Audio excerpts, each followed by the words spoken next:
사무엘부터 시작한 다윗의 일생의 기록을 이제 오늘로서 끝내게 됩니다. 다윗의 인생을 들여다보면 곧 내 인생이 보이기 때문에 예수님의 조상으로 이 땅에 보냄을 받고 살았던 다윗을 우리가 다시 한번 검토하면서 나의 모습을 살펴볼 수 있기를 바랍니다. 다윗은 위대한 왕, 영웅으로 취급을 받지만 보이지 않는 그의 뒷면은 누구보다도 많은 죄를 지었던 죄인 중에 죄인인 것이 틀림없습니다. 겉과 속이 다른 우리 다윗의 모습이 바로 나의 모습이고 성도들의 모습일 수 있습니다. 다윗의 인생은 단순한 영웅담이 아니라 성도 삶의 압축한 축소판입니다. 사무엘 상하가 원래는 한 권이었습니다. 그런데 두 권으로 나누는 이유는 전반기에 다윗이 등장하는 것부터 어떻게 해서 왕으로서의 준비를 갖춰가는가, 사무엘 상이 내용이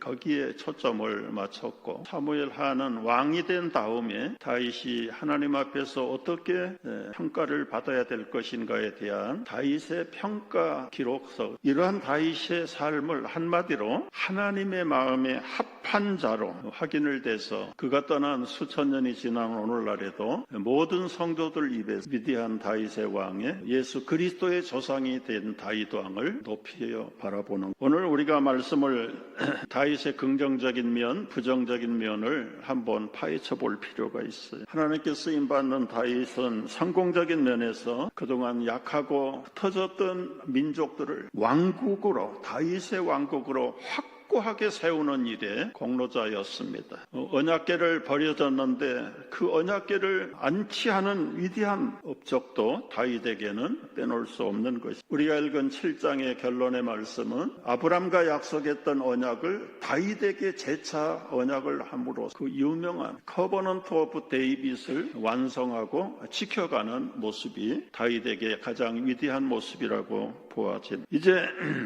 이 다윗의 언약은 결국은 예수 그리스도 안에서 완성되는 언약이라는 이 구속사의 언약, 참 아무도 함부로 듣기도 이해하기도 어려운 이 하나님 나라의 원대한 완전한 구속사의 역사를 다윗으로부터 출발을 했다는 사실이 다윗의 매우 긍정적인 면이고, 그의 이름을 높여도 부족함이 없다는 것이, 신약에 와서 예수님을 부를 때마다 빼놓지 않고 붙이는 호칭이 다윗의 자손 예수여. 그 말은 다윗이 없었으면 예수가 없는, 어떤 면에서 이 다윗은 구약의 예수의 역할을 한 사람, 바로 거기에 구속사의 가치 속에서 다윗의 위대함이 있는 것. 그러나 햇빛이 강하면 그림자도 짙어진다는 속담처럼 하나님을 기쁘게 한 다윗이었지만 손뼉을 뒤집어 보면 하나님을 실망시키고 부정한 죄악의 개수로서의 다윗의 모습이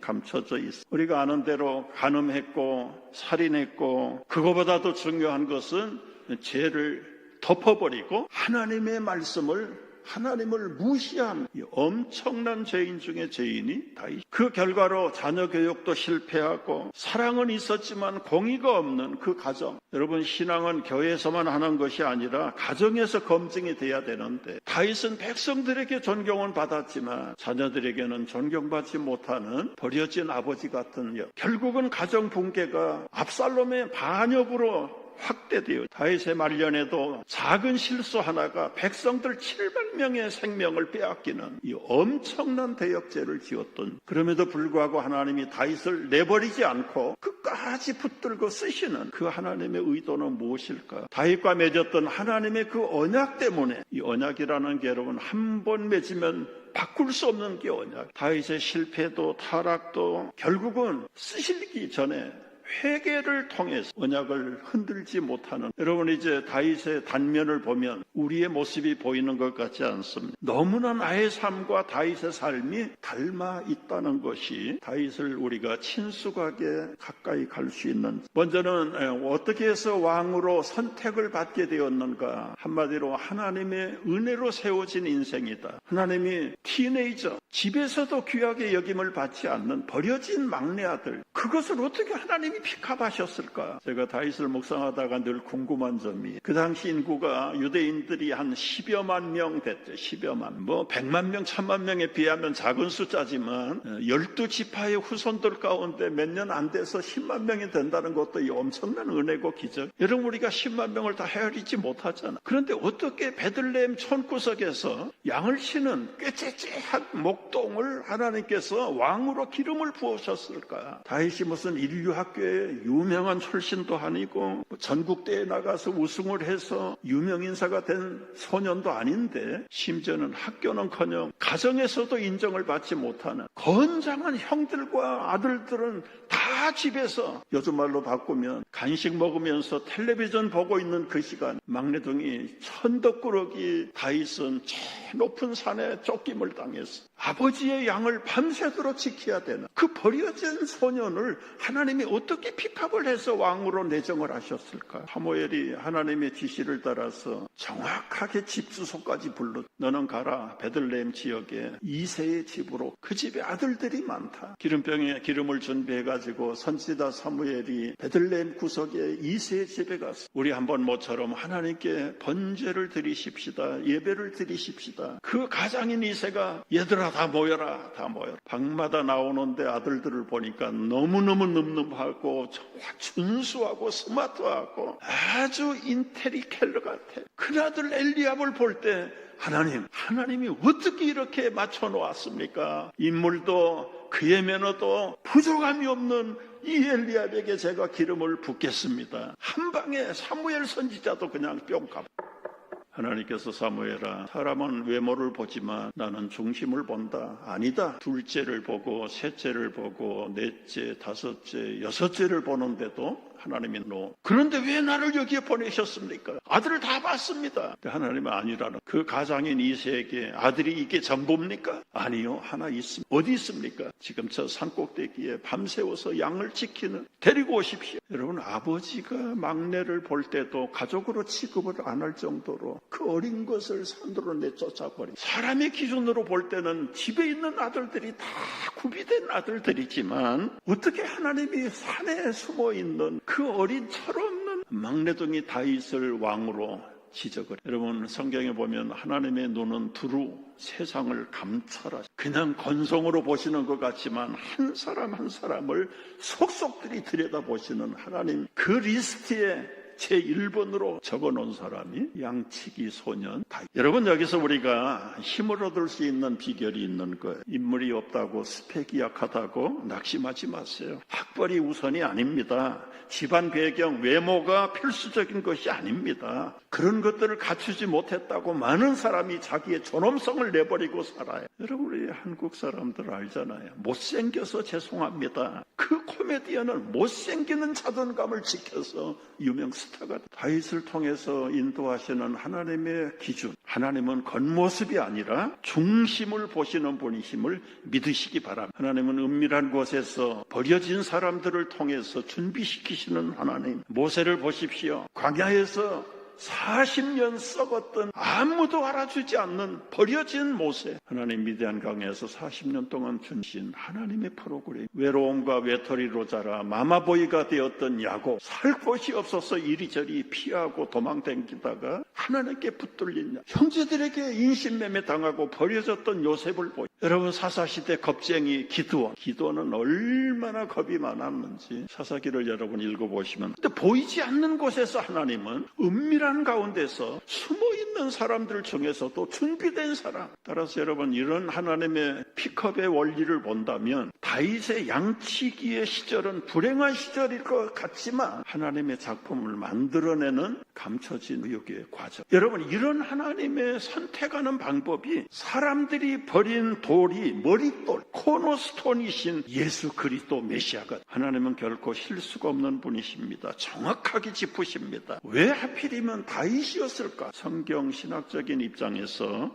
해석을 해보는, 그가 단순한 착한 성품을 가졌기 때문은 아닙니다. 하나님의 구속 역사의 프로그램 속에 하나님이 선택한 사람이 다윗이. 일찍이 아브람과 하나님은 언약을 맺었습니다. 그 아브람의 언약은 핵심이 무엇입니까? 이방인 아브람을 불러서 나는 너의 하나님이 되고 너희와 너희 자손들은 내 백성이 될 것이다. 이 정체성의 시작이 아브라함의 언약. 하나님이 왕이 되시고 그 백성이 하나님의 백성이 된다는 사람 속에서 하나님의 왕을, 하나님의 왕국을 세우기 위해서 핍박된 사람이 다윗. 하나님은 아브라함이 되었던 모세가 되었던 다윗이 되었던 간에 언약을 맺은 그 사람과는 결코 언약을 이루지 못하시는 분이야. 그 인간을 볼 때는 없애버리고 싶지요. 그럼에도 불구하고 당신의 언약 때문에 그 언약을 성취하기 위해서 그 엉터리 같은 모세와 야곱을 때로는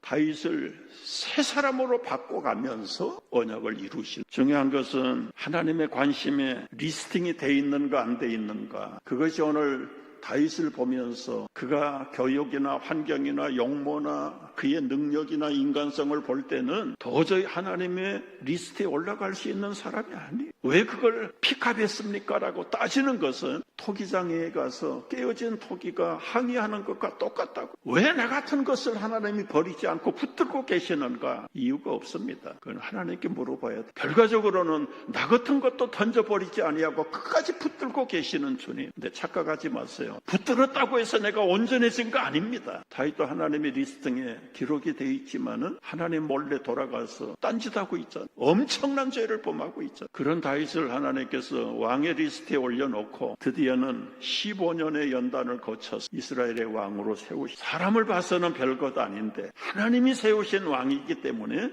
하나님의 능력을 다윗에게 부어주었어요. 사무엘하 5장 10절에 보면 만군의 여호와 하나님께서 함께 계시니 다윗이 점점 강성하여 가니라. 다윗이 잘난 것 아닙니다. 다윗의 성공은 자기 능력이 아니라 하나님이 버리지 않고 함께 하셨다는 그거 하나뿐이에요. 그 진실을 알게 된다면 우리의 반응은 무엇이어야 하겠어요? 하나님 앞에 목을 고쳐드릴 수가 없어요. 하나님 감지덕지 할 뿐이 마땅히 쳐 없어야 될라. 그럼에도 불구하고 하나님은 나를 붙들고 계세요. 오늘요 그 핵심이 다윗과 맺은 언약 때문이라고 읽었던 오늘 본문의 말씀 속에 하나님은 다윗에게 언약을 했어요. 내 집과 내 나라가 내 앞에서 영원히 보존되고. 여러분 처음에는 다윗 한 사람으로 시작하는 것 같지만 이 다윗 개인이 아니라 결국은 메시아의 왕국을 너희 후손 가운데서 성취. 결국 메시아가 누굽니까? 예수 그리스도의 구속의 완성으로 오신 이 구속사의 역사를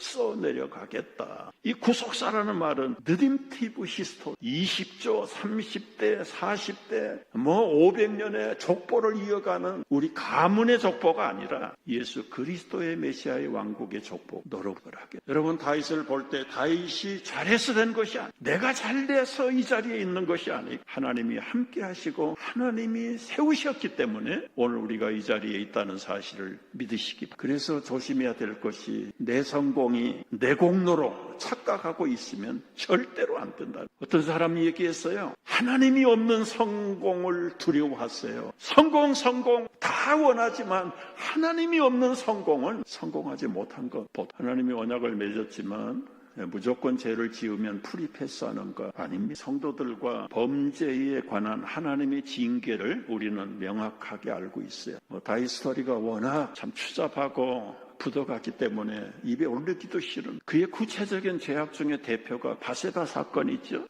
남의 아내를 빼앗아 간음해서 그게 탈로 날까봐 그 남편을 죽였습니다. 그거보다도 놀라운 것은 다 은폐하고 감춰버렸어요. 그것은 그 아내에게 그 남편에게 그 가문에 잘못한 것도 있지만 은폐했다는 것은 하나님을 무시했다는 것. 범죄라는 게 단순히 도덕적인 항거의 문제가 아닙니다. 죄는 결론적으로는 하나님을 무시하는 삶이 죄. 사무엘하 12장 9절에 어찌하여 여호와의 말씀을 업신여겼느냐. 하나님의 말씀, 하나님의 권세를 무시하는 그 사람은 반드시 징계를. 사무엘하 12장 10절에 보면 칼이 내 집에서 영원히 떠나지 않. 차라리 유다처럼 끝내버리면 좋은데 끝내 살려놓긴 살려놓는데 죗값을 치르는 것. 그 아들들이 서로 죽이고 심지어는 아버지를 죽이겠다고 덤비고. 언약을 맺은 다윗의 가정 속에 하나님의 징벌이 떠나지 않습니다. 결국은 가정이 무너지고 왕권이 흔들거리는 결정적인 위기까지 한두 번 당하는 게 아니에요. 여러분 여기서 성경신학적인 관점으로 이 징계를 우리가 다시 한번 새롭게 이해를 해야 돼요. 어떤 죄를 지어도 하나님은 다윗을 버리지 않습니다. 성도들 버리지 않습니다. 그러나 죄를 범한 자는 반드시 징계를 주십니다. 따라서 여러분, 징계가 무섭고 징계를 무서워할 게 아니라 죄를 가볍게 여기지 말아야 돼. 히브리서는 이렇게 말해요. 사랑하는 자를 반드시 징계하라. 징계가 없다면 여러분은 나는 사생하다 그렇게 생각을. 하나님의 친자식은 반드시 징계한다. 한두 번 범죄를 했는데도 하나님의 징계가 없으면 여러분은 하나님의 자녀가 아니에요. 사생. 그 말은 뒤집으면 하나님의 적자는 반드시 징계가 있어요. 우리가 이 말을 어떻게 적용을 해야, 여러분, 하나님 베푸는 은혜가 무조건 죄를 다 덮어버리고 가볍게 여기는 것이 은혜가 아니에요. 하나님이 다윗을, 범죄한 다윗을 어떻게 쓰셨습니까? 한마디로 회개라는 관문을 통과할 은혜의 절정이 회개. 선지자의 지적을 받고 하나님 앞에 자신의 본질이 드러났을 때 다윗은 정직한 회개자로 바뀌었습니다. 사무엘하 12장 13절, 내가 여호와께 죄를 범했습니다. 핑계가 없어요. 변명이 없습니다. 즉각적으로 자백을. 내가 다시는 그러지 않게. 사도 요한은 이 구절을 이렇게 풀었어요. 요한일서 1장 9절 다 같이 한번 읽어볼까요? 만일 우리가 우리 죄를 자백하면 그는 미쁘시고 이로우사 우리 죄를 사하시며 깨끗하게 하실 것이. 여러분, 회개는 절망의 끝이 아닙니다. 회개하는 그 순간에 은혜의 문이 열리는 시간, 이것이 회개. 그러나 회개 없이는 절대로 은혜의 문이 열리지 않아요. 왜 우리의 삶에 앞길이 빡빡합니까? 문이 안 열립니까? 전부라고 말할 수는 없지만 회개, 진정한 회개가 없기 때문에 넘어지는 것이 문제가 아니고요, 안 돌아오는 것이 심각한 문제입니다. 지금 돌아와야 합니다. 곧 돌아와야 합니다. 돌아오시면 하나님이 그 자리에서 싸매시고 깨끗하게 회개하면 어떤 축복이 임합니까? 다윗이 회개할 때 그 부정적인 삶을 긍정으로 바꾼 결정적인 비결이 여러분, 사무엘하가 24장에서 끝나요. 오늘이 마지막 날. 그동안 많은 죄를 지었고 또 용서를 받고, 여러분, 바세바 사건, 우리아의 살인 사건 다 용서받았어요. 그러나 그 후에도 얼마나 많은 다른 메뉴의 죄를 짓습니다. 마지막 장 24장, 다윗이 나이가 많아서 이제는 힘이 다 빠져 자기 미래가 얼마 남지 않았다는 예감을 받고, 믿음도 약해지고 건강도 약해지고 리더십도 약해지고, 하나님을 의지하는 믿음보다는 인간적인 근심이 더 많이 들어오는 모든 보고들을 보니까, 국제 정세를 살펴보니까 그 이웃에 있는 강대국들이 이제는 다윗의 왕국을 쳐들어올 준비를 하고 있다는 느낌을 받게, 왕으로서, 노세한 왕으로서 매우 불안과 걱정이 가득 차기 시작했어요. 여봐라, 전국적으로 인구조사를 해라. 그의 오른팔 같은 요압 장군이 달려와서 직언을 합니다. 폐하, 하나님의 능력은 어디에다 버리고 인구조사를 하라니요? 하나님이 기뻐하시겠습니까? 직언을 하는데도 다윗은 아주 꼼짝 못하게 빨리 인구조사하라 하는 수 없어서 인구조사했어. 통계는 120만 명 통계가 나왔어. 야, 그래도 나는 몇 사람 안 되는 줄 알았더니 이렇게 많네. 스스로 위로를 하다 죄송한 게, 내가 하나님 믿고 인구조사 안 해도 하나님이 있는 백성들을 통해서 지금까지 보아 내가 순간적으로 인들건 와 하나님을 하나님을 의지하지. 하나님은 이 작은 것이야. 그냥 넘어가자. 그래, 네가 내 능력을 의지하지 않아. 네 인간적인 생각으로 나라를 마지막까지 지키겠다. 너는 벌. 하나님이 다윗에게 세 가지 벌 중에 하나를 선택하라고. 여러분 같으면 어느 것을 선택할 것입니까? 한번 보십시오. 첫 번째 벌은 전국적으로 7년 기근을 보내겠다. 너 그거 받겠냐? 아니면 두 번째, 원수들을 일으켜서 네가 왕의 자리에서 쫓겨나서 석 달 동안을 피하러 도망댕. 다윗이 허락을 안 하니까 세 번째, 3일 동안 무서운 전염병을 보내서 백성들을 찔고, 다윗이 하나님 앞에 손들고 포기. 내가 사람들의 손에 의해서 매를 맞지 하나님이 보내신 전염병을 맡겨. 7일 동안 하나님께서 급한 급병을 보냈는데 건강하던 백성들이 7만 명이 죽어. 3일은 끝났는데도 후유증으로 계속해서 죽어갑니다. 어떻게 해야 되겠어요? 지도자 한 사람의 책임이 이렇게 무섭습니다. 여러분 가정의 흥망성쇠가 가장 한 사람에게 달려서 정신 바짝 차려야 합니다. 다윗은 어찌할 수가 없어. 아라우나의 타작마당으로 올라갑니다. 기도하는 가운데 여호와의 사자가 나타나서 너는 지금 이 죽어가는 백성들을 살리는 길은 다른 길이 없다. 저 아라우나의 타작마당에 올라가서 하나님께 번제를 드려요. 그래서 이 여호와의 사자 지시대로 마지막 25절에 보면 여호와께 번제를 드렸더니 재앙이 그쳤다. 지금까지 다윗의 삶이나 우리의 삶이 별로 다르지 않다. 다윗도 알면서 우리도 알면서 모르면서 많은 죄를 지어왔습니다. 그런데 문제는 하나님 앞에는 죄는 무사통과라는 게 없다. 반드시 크든 작든 대가를 치러야 된다. 다윗의 아들들이 서로 폭력을 행하고 살인하고 간음하고 마침내는 쿠데타를 일으켜서 아버지를 대적하는 것이 우연일까요? 가정을 제대로 말씀으로 통제하지 못한 가장으로서의 죄를 심판받는 것, 심는 대로 거둔다는 하나님의 공의의 징벌이 다윗의 삶 속에 그대로 우리의 삶에는 이루 말할 수 있겠습니까? 내가 네 가문의 등불을 끄지 않겠다, 메시아를 보내겠다 언약을 맺었지만은 다윗이 범죄할 때마다 어김없이 하나님은 다윗하고 우리가 똑같은 사람인데 다른 점이 있다면 징계를 많이 받지 않는 것, 징계를 무서워하지 않는 것이 다윗하고 우리의 모습이죠. 여러분, 모든 재앙이 마지막 다윗의 생에 끝났다는 그 아라우나의 타작마당의 제사, 이게 모든 회복 중의 비결. 예배는 하나님을 떠났던 사람이 하나님께 돌아와서 드리는 자기 복종의 헌신이, 그런데 그 예배가 좀 안 된 말로 말하면 싸구려 예배가 있고 값을 지불하는 예배가 있어요. 여러분, 아라우나 타작마당은 일찍이 아브라함 독자 이삭을 번제로 드렸던 그 번제단이 있었던 곳이 아라우나의 타작. 아브라함은 자기 독자를 번제물로 하나님 앞에 바친 곳이 아라우나의 타작마당의 제사 예배. 그런데 수백 년이 흐른 다음 다윗이 지금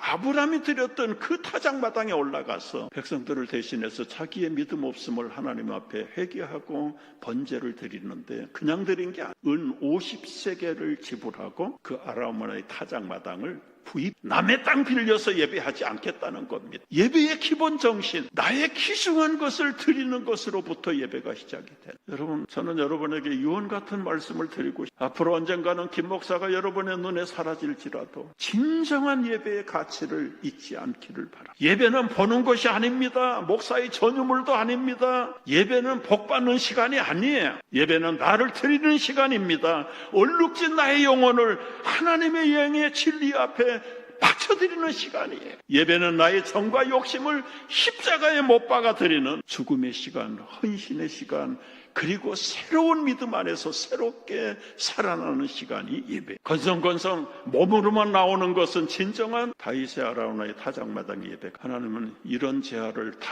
폐지하고 결과적으로는 신령과 진정으로 헌신의 예배를 드리는가 안 드리는가, 이것이 우리가 풀어야 될 앞으로의 영원한 숙제입니다. 하나님이 찾으시는 사람은 완전한 사람이 아니라 돌아오는 사람, 자기의 생명을 내놓고 주께로 돌아오는 사람을 찾으시고, 그것이 오늘 다윗을 통해 말씀하고, 실패한 인생도 하나님은 구원의 통로로 바꾸세요. 오늘 결론은 제목으로 돌아가는 다윗의 인생은 곧 나. 여러분, 다윗처럼 쓰임받아 내 인생의 해피엔딩이 우리 자자손손에게 이어가기를 주의 이름으로 축복 기도하겠습니다.